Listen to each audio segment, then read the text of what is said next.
Sebulan ini kita udah belajar mengenai apa? Bersyukur. Nanti dapat stiker ya. Inggrisnya apa? Bahasa Inggrisnya apa? Us, nyontek, nyontek. Perancisnya, Perancisnya.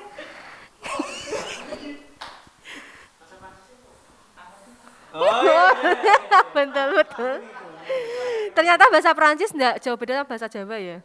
Oh, oke. Oke. Nah, aku bulan ini belajar sesuatu banget sih yang mengena adalah ketika dibilang bahwa bersyukur itu adalah kehendak Allah dalam hidup kita. Dimana aku sampai hafal ya di 1 Tesalonika 5 ayat 18. Mungkin yang punya Alkitab suci bisa dibuka gitu ya. 1 Tesalonika 5 ayat 18. Mengucap syukurlah dalam segala hal, sebab itulah yang dikehendaki Allah di dalam Kristus Yesus bagi kamu. Oke, amin. Jadi mengucap syukurlah dalam segala hal. Aku terberkati banget di bulan ini bahwa diingatkan kembali, kita harus mengucap syukur dalam segala hal. Enggak cuma waktu senang, tapi waktu sedih juga, enggak hanya waktu berkelimpahan, tapi juga waktu berkekurangan, kita juga harus mengucap syukur. Dan ternyata kalau kita tanya, Tuhan apa sih sebenarnya kehendak-Mu dalam hidupku? Tuhan apa sih kamu tuh mau apa sama aku? Ternyata terjawab juga di ayat ini bahwa Tuhan tuh mau kita itu mengucap syukur. Itulah kehendak Allah dalam hidup kita. Jadi buat teman-teman yang mungkin masih bertanya-tanya, apa sih Tuhan tuh mau apa sama aku gitu, termasuk aku juga ya, Tuhan tuh mau apa sih sama aku. Nah ini bisa menjawab pertanyaan teman-teman semua bahwa yang utama adalah Tuhan tuh mau kita tuh mengucap syukur sama Dia. Dan aku juga belajar itu, kemarin tuh Ko David bagus banget ya, bilang bahwa bersyukur itu mendatangkan kedamaian gitu ya. Kemarin waktu CC ada sharing yang bagus dari salah satu teman yang ada di sini juga, bahwa dia bilang bersyukur itu jangan hanya diucapkan, tapi benar-benar kita itu bisa melakukan, terlihat dari tindakan kita, terlihat dari hati kita. Jadi jangan cuma ngomong, oh aku bersyukur, tapi ternyata terlihat dari tindakan kalian masih bersungut-sungut, masih ngeluh. Nah itu tuh kayak istilahnya cuma omong doang. Tapi ketika aku bersyukur, ya itu memang benar-benar dari hati, dan itu dari tindakan kalian juga bisa terlihat bahwa sekarang nih aku lagi bersyukur, aku memang lagi bersyukur gitu. Dan aku terberkati banget juga sama temen yang ngomong itu ya di CC Yutin, luar biasa banget. Dan Juga terberkati di CC Youth Camp kemarin. nanti ya Kak. Just. Oke. Nah, yang bersyukur mendatangkan kedamaian ini juga ada cerita juga bahwa ketika menghadapi ujian, dapat nilai, dia nggak bisa mengerjakan, kemudian dia memilih untuk aku bersyukur aja deh daripada aku bersungut-sungut. Nah setelah bersyukur justru dia mendapatkan rasa tenang dan dia semangat untuk mengerjakan tes di mata pelajaran yang lain. Nah ini berarti rumusnya Ko David udah terbukti bahwa bersyukur itu mendatangkan, dari bersyukur kita jadi puas, dari puas kita jadi damai gitu. Nah dan yang paling mengena itu juga adalah bersyukur itu pilihan. Bersyukur itu adalah pilihan. Kalau hari ini teman-teman memilih apa? Mau milih bersyukur, kalau teman-teman mau milih mengeluh, atau mau milih bersungut-sungut, itu adalah pilihan kita. Nah ketika kita milih bersyukur, pada siang hari ini kita mau bahas gimana sih caranya untuk mengucap syukur dengan sesederhana mungkin ya. Yang pertama menurut aku adalah kita bisa melihat hal-hal yang sederhana. Jadi bersyukur itu enggak lahir dari hal-hal yang luar biasa. Bersyukur itu lahir dari hal-hal yang sederhana kok. Contohnya, bisa datang ke sini, bisa mendengarkan, bisa melihat, masih ingat nama diri sendiri, ya kan? Masih ingat punya Tuhan, itu udah bersyukur banget. Jadi jangan kita pikir, oh bersyukur itu tentang suatu pencapaian. Bersyukur itu ketika kita dapat nilai bagus, kita dapat kerjaan bagus, kita dapat peluang bagus. No, bersyukur itu tentang hal-hal yang sederhana, yang mungkin buat kita remeh-temeh lah, kayak ya mestilah wong kita hidup ya bisa nafas, tapi disyukuri loh. Aku melihat beberapa kejadian ya akhir-akhir ini, banyak orang yang ditinggalkan orang-orang tercinta, orang-orang tersayang. Dan aku jadi lebih bersyukur lagi bahwa aku di rumah masih bisa lihat kedua orang tuaku ya dengan sehat. Itu udah menurutku kayak wah gila. Kalau misal aku waktu kemarin dia berpikir tolong pijeti gitu, terus aku mikir enggak mau lah, terus aku mikir kalau hari ini malam ini terakhir masa aku enggak mau. Nah itulah kita harus bersyukur buat hal-hal yang buat kita tuh remeh-temeh ya, mungkin disuruh beli garam, disuruh nganterin apa, mungkin kita males, tapi apapun itu menurutku kita harus tetap bersyukur gitu untuk setiap keadaan kita kayak gitu. Nah yang kedua juga kita harus bersikap dewasa, kita semua udah bukan anak-anak ya, bukan kayak Gaby di situ ya, kita udah dewasa, kita udah sekolah, kita udah bisa berpikirlah dengan dengan sehat gitu ya. Aku mau encourage teman-teman di 1 Korintus 13 ayat 11. Ketika aku kanak-kanak, aku berkata-kata seperti kanak-kanak. Aku merasa seperti kanak-kanak, aku berpikir seperti kanak-kanak. Sekarang sudah aku menjadi dewasa. Aku meninggalkan sifat kanak-kanak itu. Oke. Jadi ayat ini berkata ketika aku kanak-kanak tuh aku juga berkata-kata, berperilaku seperti kanak-kanak. Nah, sekarang aku mau tanya ke teman-teman semua, kita orang dewasa atau kita masih anak-anak? Aku yakin kita semua pasti memilih jawaban adalah kita orang dewasa, gitu. Nah, kalau kita sudah dewasa, aku pingin ya kita punya sikap juga seperti orang dewasa, gitu. Jadi anak-anak itu selalu komplain, gitu ya. Tetapi orang dewasa tuh bisa mengontrol dirinya sendiri. Bisa lihatlah, aku kemarin tulis ini karena aku melihat adikku ya. AC mati, kipas angin mati, dia komplain ini panas, ini enggak bisa, aku panas, sumuk gitu ya, marah-marah, sampai benar-benar marah, yang marah sama mamaku tapi aku yang kena marah gitu. Dan aku berpikir, aku cuma duduk di dekat pintu di luar gitu, itu aku bisa merasakan udara loh, itu tuh enggak panas gitu, tapi dia bisa ngomong bahwa komplain, ini panas gitu, tapi aku yang diem, aku bisa merasakan bahwa enggak kok, ini tuh enggak panas, ini tuh ketika kamu diem tuh, kamu bisa ngerasain loh ada angin itu enggak panas. Nah, begitu juga dengan kehidupan kita, kalau kita selalu komplain, ngeluh, itu seperti anak-anak. Tapi ketika kita bisa cuma diem, tenang, berpikir sehat, berpikir positif, itu kita bisa ngerasain bahwa ternyata ada sesuatu lain ya, hal lain yang kita bisa nikmati gitu. Kemarin aku dapat itu sih. Nah seringkali kita tuh pandai sekali ya untuk menuntut Tuhan, Tuhan kenapa toh kok aku terlalu tinggi misalnya ya, Tuhan kenapa aku kok gini-gini banget, hidupku flat gitu, kenapa aku hidupku selalu sedih misalnya, kenapa aku tuh enggak seberuntung si A, si B gitu. Tapi ketika kita mau belajar untuk diam dan tenang, melihat serta merasakan apa, dan kita tuh bisa melihat dan merasakan apa yang kita tuh bisa nikmati hari ini gitu.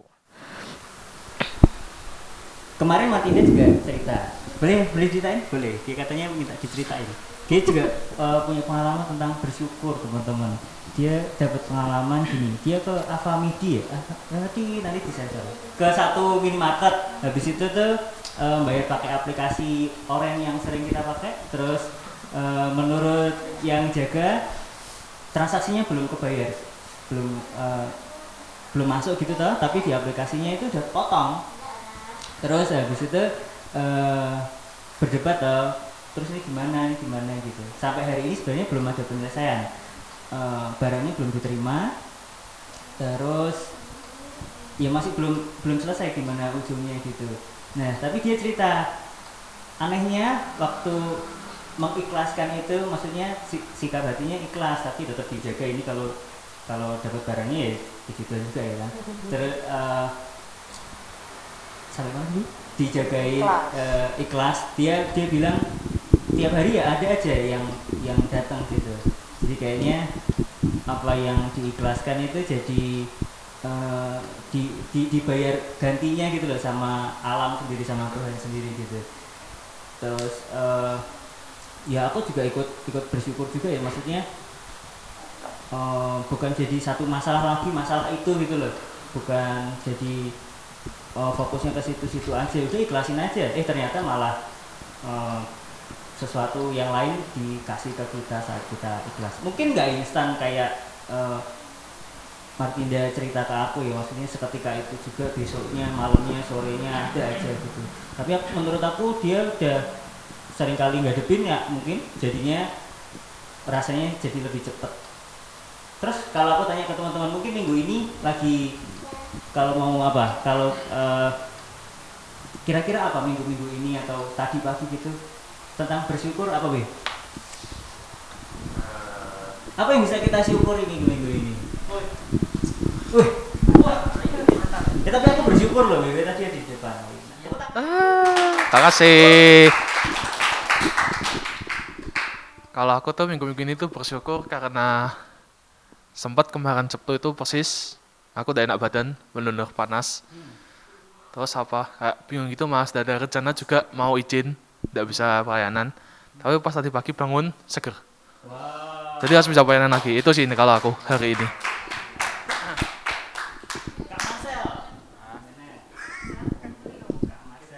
Apa ya? Bisa bernafas harus syukur. Yes. Pengalaman apa, Erik? Kalau aku bersyukur minggu kemarin tuh kayak dipertemukan sama orang-orang yang sebelumnya aku nggak expect dia, kayak sebelum-sebelumnya aku kenal dia, cuman entah kenapa minggu kemarin dia ada sesuatu yang kayak mendekatkan aku sama mereka, dan itu aku kayak benar-benar bersyukur karena di satu sisi juga dia tuh kayak curhat gitu, dan dari dia curhat tuh kayak aku kayak mendapatkan pembelajaran yang baru. Jadi di situ kayak aku bersyukur bisa ketemu orang-orang hebat kayak dia gitu.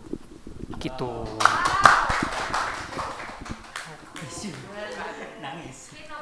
Ya, Kak Kenny. Ya, saya bersyukur sama kayak Kak Marcel. Hah? Sama Kak. Bisa bernafas. Oh. Pengalaman? Ada nggak?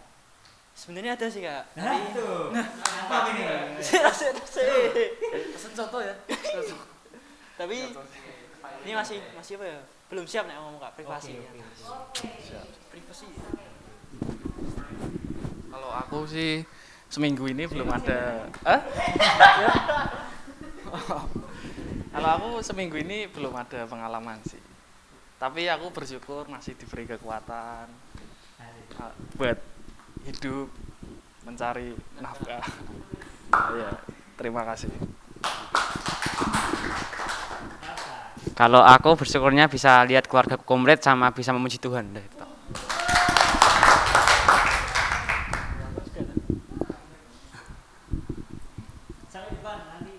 Sampai depan ya. Kalau aku bersyukur bisa masih ketemu kalian-kalian.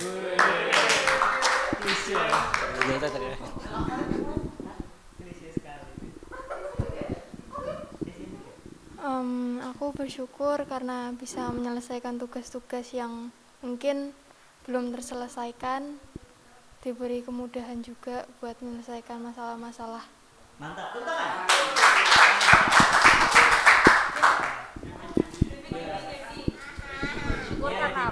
Bersyukur apa?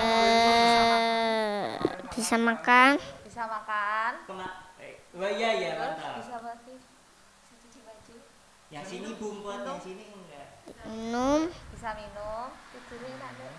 Enak. Tidur enak tuh. Siapa yang menyembuhkan? Oh, bukan. Cik Martinda? Oh, Jangan bersyukur. cerita pamat lagi loh ya. Enggak, bersyukur karena aduh, enggak ding. Enggak kan sudah diganti ya, Beb ya.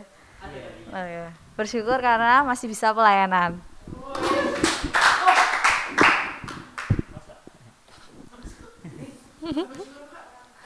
Belum.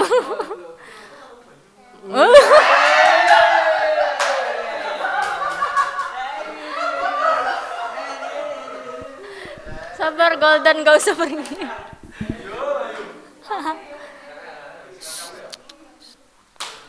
Bersyukur Kamu ketemu siapa? ketemu siapa?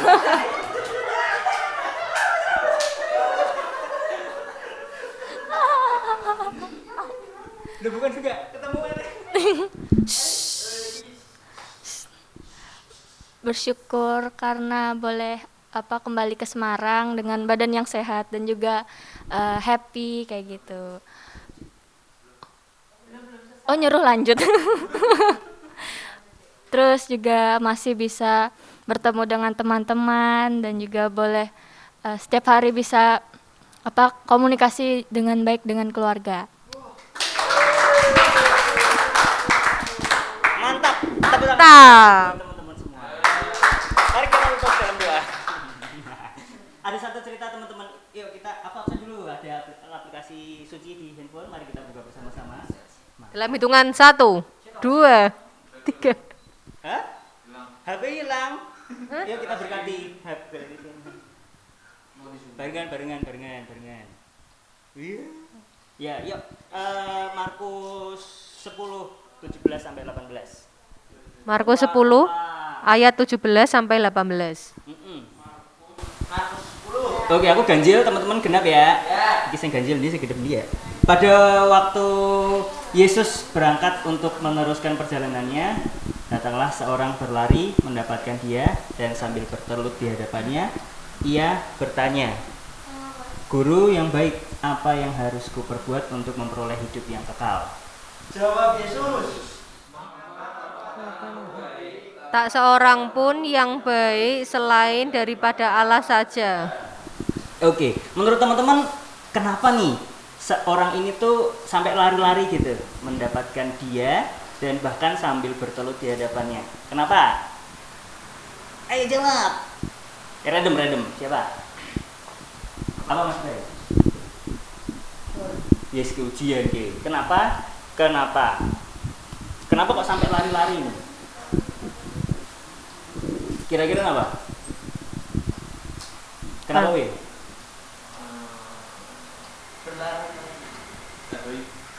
Karena gurunya baik. Karena gurunya baik. 1, 2 lagi. Apa Rik?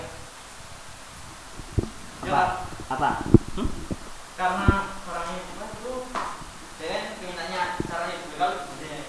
Oke, karena mau tanya cara hidup bakal gimana. Satu lagi. Debbie? Marcel? Elsa? Elsa? Kenapa? Mantap. Wih. Dia bersyukur dengan guru yang baik. Oke. Golden kesimpulan ya. Iya. Yuk coba kita mundur dikit ya ke beberapa pasal ya. Markus 2 ayat 1 sampai 12. Aku genap, teman-teman ganjil ya. Markus 2. Berarti teman-teman dulu ya. Enggak usah wes, aku dulu aja. Aku ganjil teman-teman. Markus yang- 2 ayat. Ayat 1, dari ayat 1 sampai ayat 12. Aku dulu ya, nanti teman-teman yang genap. Kemudian sesudah lewat beberapa hari waktu Yesus datang lagi ke Kapernaum, tersiarlah kabar bahwa ia ada di rumah. Maka datanglah orang-orang berkerumun sehingga tidak ada lagi tempat, bahkan di muka pintu pun tidak.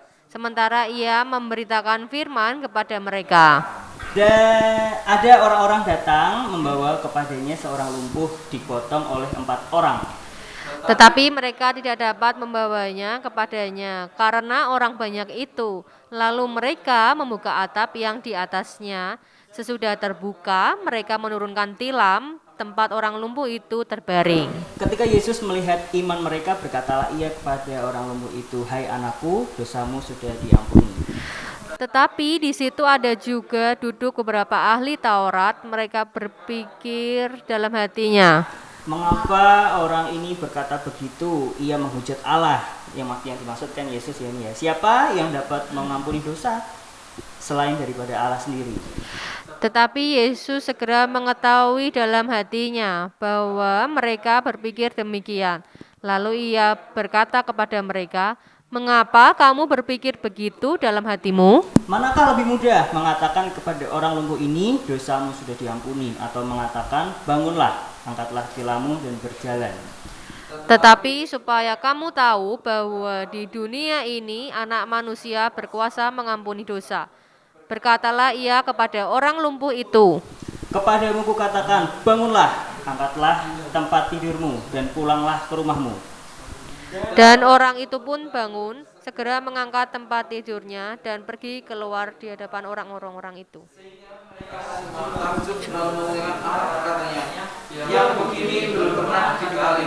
Amin, amin, amin. Kita tadi bahas, si Devi bilang ngomongin tentang apa? Dewasa. Dewasa tadi apa, Cici?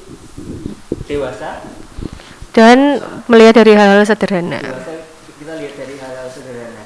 Terus kita dibaca ini alasannya kenapa kok seorang itu kejar-kejar Yesus.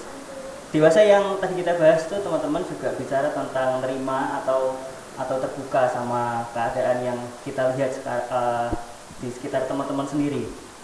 Bersyukur atas apa yang Tuhan udah kasih, lebih tentang pengalaman, terus lengkap dengan orang-orang yang dikirim, siapapun itu, mau itu hal-hal yang kita rasa itu nggak enak, orang-orang yang kita rasa nyakitin kita, ngomongin kita patut buat bersyukur di situ. Yang seringkali jadi alat asahnya Tuhan, benar nggak sih? Ada ayat bilang apa?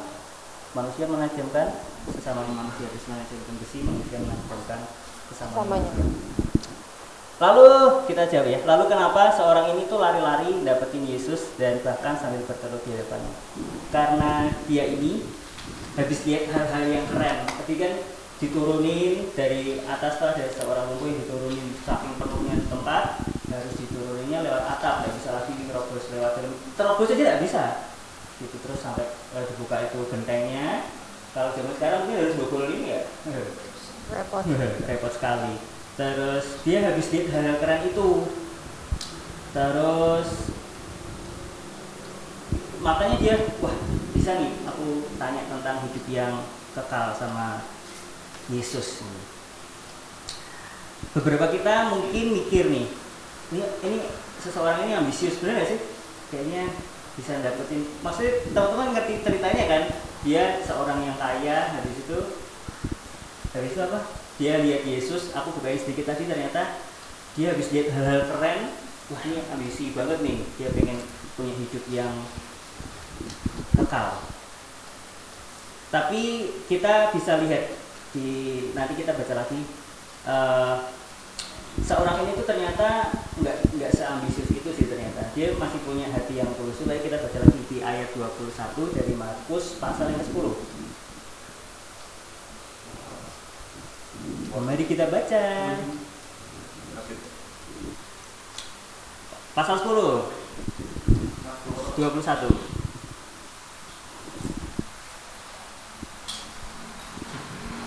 Ketemu nggak? Ketemu. Yuk, baca yuk. Kita baca bareng-bareng ya. Markus 10 ayat 21, 2, 3. Tetapi Yesus memandang dia dan menaruh kasih kepadanya. Lalu berkata kepadanya, bacanya. Pergilah, jualah apa yang ingin bagi-bagikan kepada orang miskin, maka engkau akan beroleh harta di surga. Kemudian datanglah dan ikutlah aku. Oke, tadi Yesus memandang dia dan apa? Dan menaruh kasih.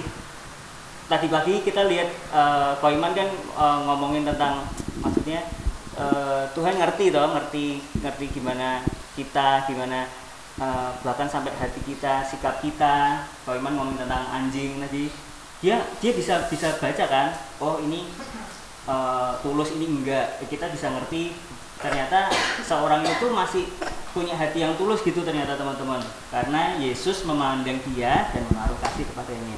Aku lanjutin baca tadi ya, Markus 10, 17, 18. Pada waktu Yesus berangkat untuk meneruskan perjalanannya, datanglah seorang berlari-lari mendapatkan dia, dan sambil bertelut di hadapannya, ia bertanya, Guru, yang baik apa yang harus kuperbuat untuk memperoleh hidup yang kekal? Terus tadi kita tahu jawab Yesus apa?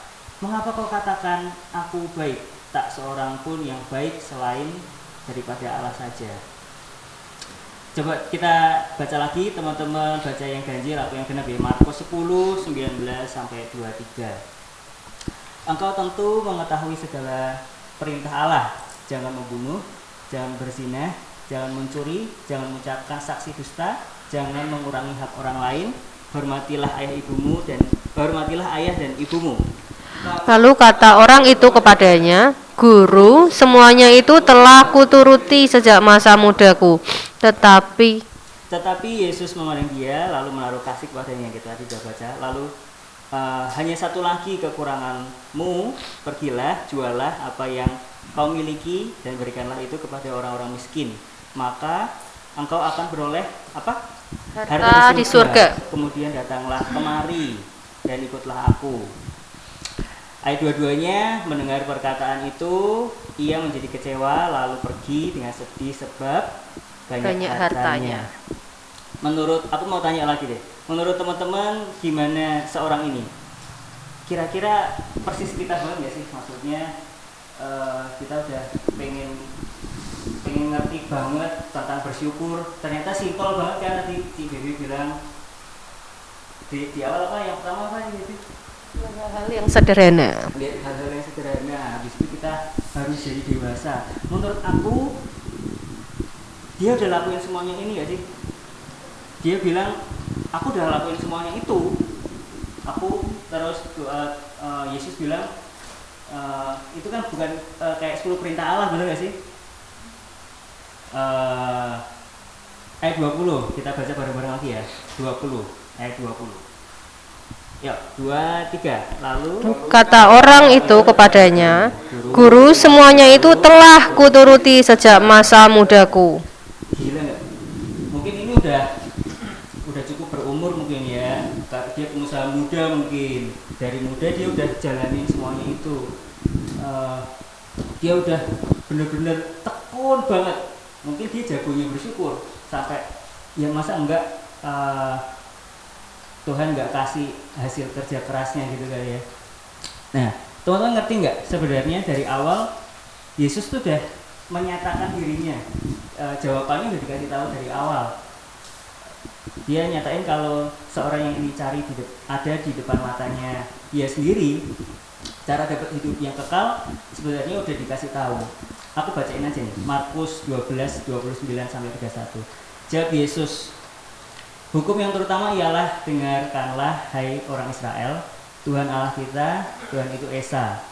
Ayat 30-31 ini yang penting. Kasihilah Tuhan Allahmu dengan segenap hatimu, dan dengan segenap jiwamu, dan dengan segenap akal budimu, dan dengan segenap kekuatanmu. Yang 31. Dan hukum yang kedua ialah, kasihilah sesamamu manusia seperti dirimu sendiri. Tidak ada hukum lain yang lebih utama daripada keduanya ini. Kita coba baca lagi ya. Teman-teman simak aja deh. Aku mau buka sedikit. Waktu dia tanya gimana caranya, Yesus kan bilang toh, jangan membunuh. Terus apa? Jangan berzina, jangan mencuri, jangan mengucapkan saksi dusta, jangan mengurangi hak orang lain, hormatilah ayah ibumu. Itu kira-kira dari 10 hukum perintah Allah yang mana? Udah semua belum? Itu yang mana? Kalau sempat cari, itu sebenarnya cuma ngambil separuhnya. Diringkesnya gampang. Diringkesnya kita udah baca tadi. Aku udah bacain buat teman-teman di Markus 12, 29 ayat yang 31. Dan hukum yang kedua ialah, kasihilah sesamamu manusia seperti dirimu sendiri. Nggak ada hukum yang lebih utama daripada keduanya itu. Terus dia bilang, aku udah lakuin semuanya itu. Terus Yesus bilang, kurang satu. Apa yang kurang satu? Jualah harta. Terus? Hasilnya kepada orang yang membutuhkan. Terus? Bener. Framing kita seringkali fokus sama apa yang dikerjakan si seseorang ini, hartanya, kerja kerasnya gitu. Yesus bilang, jual semua, kasih orang miskin, ikut aku. Dia nggak ngerti kalau sebenarnya yang tiap hari dia sembah, yang dia sujud nyembah, yang dia puji-puji, yang dia minta tentang kesuksesan ada di depannya dia. Tapi karena waktu itu mungkin dia nggak lihat, dia nggak ngerti. Padahal dia bilang, aku nih loh jawabanmu. Aku ini Tuhan. Dia mau bilang, ini aku Tuhan yang sering buat sembah, yang tiap pagi, tiap sore, kamu berdoa minta itu aku di depanmu gitu. Karena Markus 12 ayat 30 nanti teman-teman baca sendiri. Jadi itu langsung dibagi dua. Yang 10 perintah Allah itu langsung dirangkum jadi dua. Yang pertama dan yang kedua. Yang kedua kita sudah baca. Yang pertama 12 ayat 30-nya ditulis kayak gini. Kasihilah Tuhan Allahmu dengan segenap hatimu dan dengan segenap jiwamu dan dengan segenap akal budimu dan dengan segenap kekuatanmu. Waktu Yesus bilang pergi, jual, terus dia bilang apa? Ikut aku. Dia lagi bilang kalau itu cara buat mengasihi Tuhan. Ya itu caranya buat kita bisa dapat hidup yang kekal. Itu judul kita hari ini tuh gimana caranya bersyukur. Selain semua kita lihat hal-hal yang sederhana, selain kita mensyukuri semua yang ada, tapi kita lihat satu orang ini teman-teman. Menurut aku dia udah jago tentang bersyukur. Dia bahkan terima segala sesuatu yang duniawi ini. Kan wow banget ya kan? Tapi mungkin nanti teman-teman ada di titik ini. Jangan lupa kalau ternyata ada ujian yang paling terakhir tentang bersyukur, tentang cara berjalan kita bersyukur.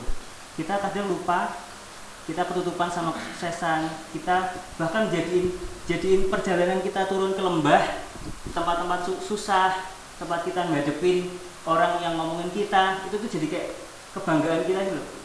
Oh aku bisa bersyukur karena ini, aku bisa bersyukur karena ini. Tapi kita lupa kalau ternyata penyertaan Tuhan itu, ingat sama penyertaan Tuhan itu cara buat bersyukur paling gede. Maksudnya kita jadi ngerti, maksudnya segala yang udah kamu lewatin itu bukan apa-apa gitu loh. Walaupun kamu turun, walaupun kamu naik, tapi kalau kamu nggak ngerti tentang penyertaan Tuhan, kalau kita nggak sadar tentang tiap hari Dia sertain kita di depan matanya, dia nggak ngerti kalau ternyata itu yang disembah. Dia pergi karena apa? Semua hartanya banyak. Dia ngerasa ini precious banget.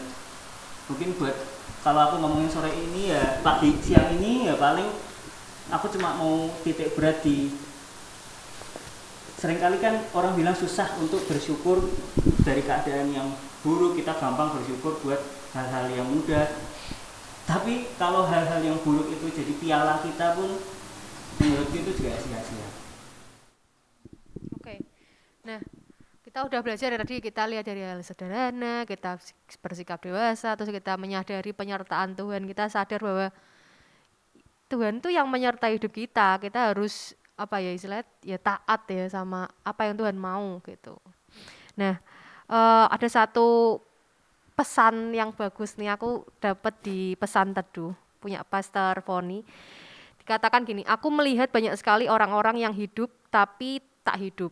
Mereka mati selagi hidup, mereka berjalan tapi tak tahu untuk apa. Mereka berlari tapi tidak tahu kemana.